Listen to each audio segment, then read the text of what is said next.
I think everything stems, in my view, from neighbourhood policing. I think we need officers back into the estates, back on the streets, talking with our youth, mixing with our youth, so that there's no opportunity for anybody to radicalise any of our youth.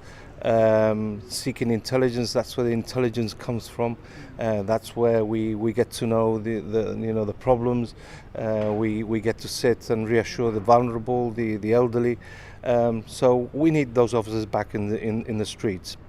Do you think you've delivered here? I know neighbourhood policing was very much your baby, but due to the challenges and how things have developed, it's known that officers obviously have had to be redeployed to different areas. Exactly. The terrorism climate, the new legislation, we've had to redeploy our resources.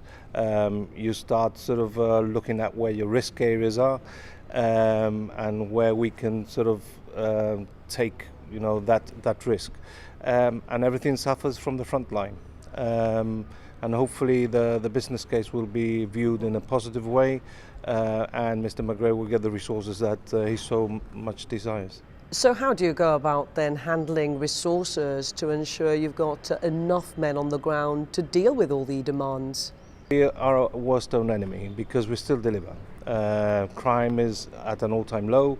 Our targets are met, our objectives are met year in, year out, but that comes at a cost, and it comes at a cost of our people.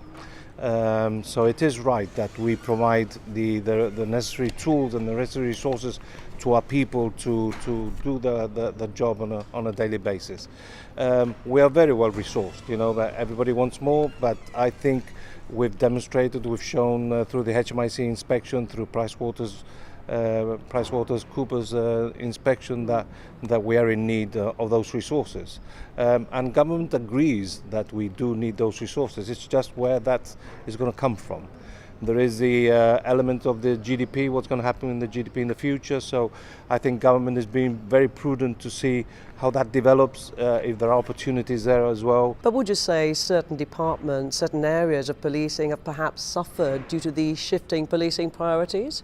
With that you say comes the mistakes that can be made in the preparation of dockets for court, the delay of dockets for court, victims of crime possibly not having been visited as we would like to, and everything has a cost in life. But in the sort of the bigger picture, we do deliver, we continue to deliver, and as I said before, we are blessed with the people that we have.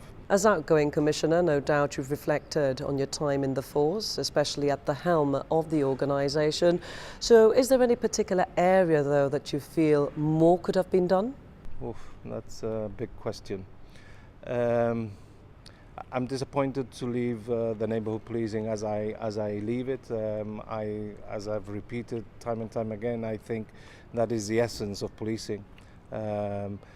Priorities, risk areas on terrorism, on cybersecurity are sort of external influences that we've got to be ready for, but we mustn't forget our elderly sort of with their own issues and problems in their estates, in their home, and we must be there to serve them.